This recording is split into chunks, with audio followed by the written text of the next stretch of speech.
Chief PNP Nartates proud sa 105 police na pumasa sa bar exam.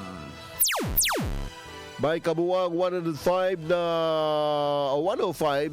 na mga miyembro ng Philippine National Police ang pumasa sa nakaraang examinations. Ikinararangal naman ng PNP Chief na si Lieutenant General Jose Melencio Nartates Jr. ang naging resulta ng pagsusulit at proud umano ang buong institusyon. Ayon kay Nartates na hindi madali ang makapasa sa bar exam dahil kailangan umano ang pagsakripisyo, disiplina at determinasyon.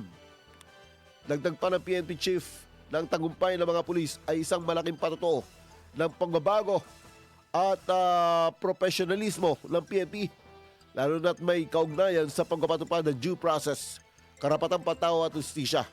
Ang bar examination ang itinuturing pinakamahirap na pagsusulit sa bansa. Katunayan, mula sa 11,420 examinees, pawang 5,594 lamang ang pumasa ngayong taon. IFM News Lucena.